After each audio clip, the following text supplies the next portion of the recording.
I'm here with Steve Swindel, co-founder, and can I just do that one more time? Sorry, you're going to think I'm like, That's absolutely, okay. this is literally not, like, I'm just like, I know. It's that ice cream I just had. Honestly, it's the ice cream. I'm here with Steve Swindel, co-founder and CEO of Xodus, a global energy consulting firm. Now, Steve, you are celebrating a really important milestone this year. Tell us. Yes. Yeah, we're 20 years old this week, actually. 20 years ago, 2005 at Offshore Europe, we made that our launch week for starting up a new energy consultancy, or at the time it was an oil and gas consultancy, we called it.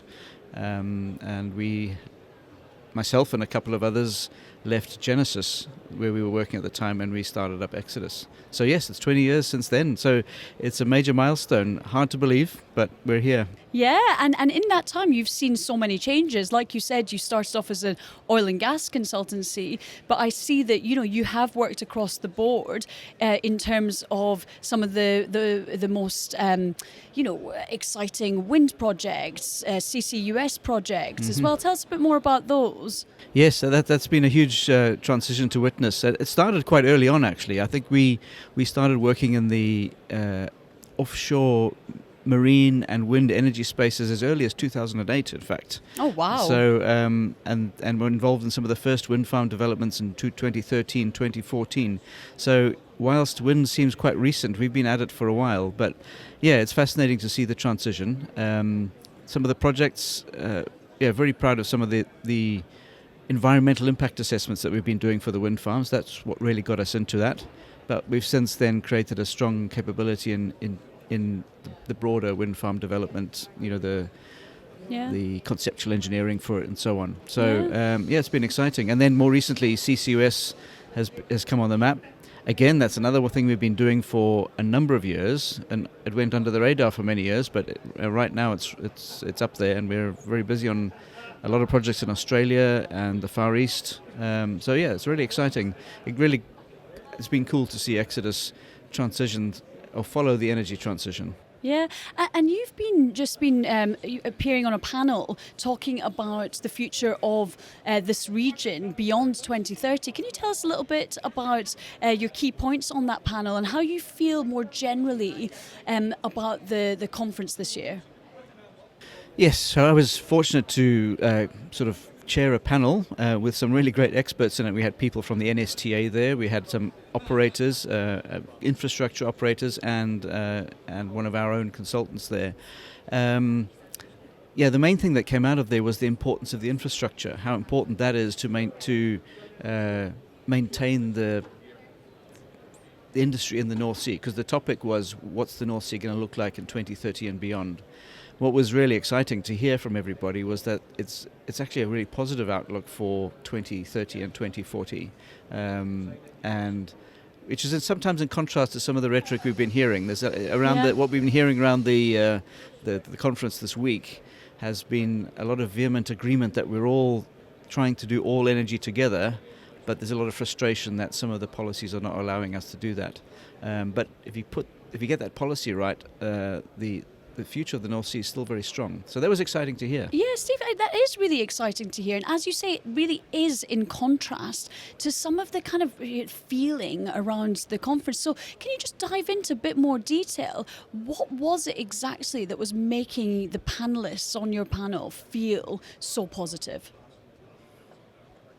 I think it was the confidence in the supply chain capability, the confidence in what we've already done, the great developments in wind and CCS that are already happening. So it was being described as, this is not difficult, this is not complex, we've done it all already, we just need the framework and the policy around it to be unlocked a bit, and we can just go for it.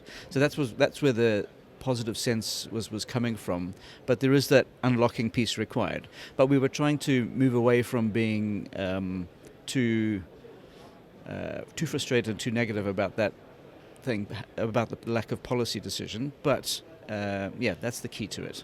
Yeah, and this year has been a year perhaps where there's been most political attention on the conference, and frankly that's not always a good thing because arguably it increases political risk, particularly when you've got parties coming here talking about removing net zero mandates, as they call them. How do you feel, that type of political rhetoric impacts the North Sea? Because possibly, whilst it may support some people who want, further oil and gas exploration, it doesn't necessarily give much confidence to those who are driving the really tangible transition towards clean energy. Yeah, that's a really interesting point. I think...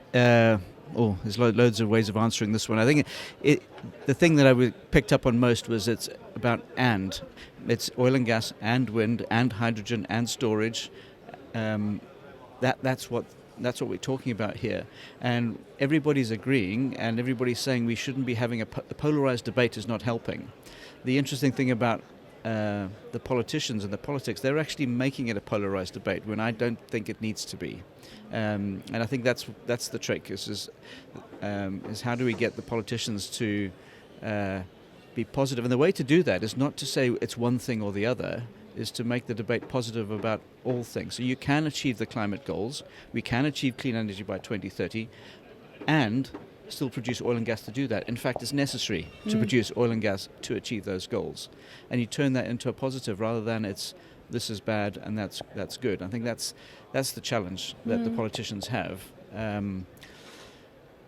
Yeah. I mean, it's the challenge. I would say it's not necessarily the challenge the politicians have, it's the challenge that those in the sector have, because it is somewhat disconcerting when we do hear that type of rhetoric from politicians that come for a day from London and then perhaps go back and don't necessarily spend that time talking to industry.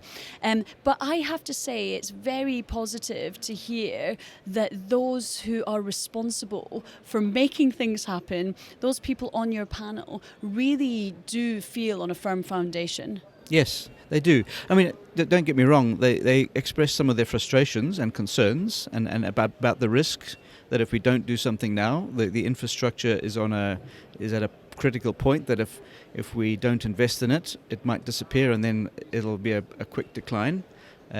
So they did express that frustration and concern, but I guess the positivity came from the response to my question, which was, tell me what you think the North Sea will look like in 2040. And they all came back with a really positive scenario, and I thought, wow, that's interesting. If that's the case, then there's lots of things to go after. Well, that is a fantastic note to end this conversation on. Steve, thank you so much. It's been great to get your insights. No, it's a pleasure. Thank you.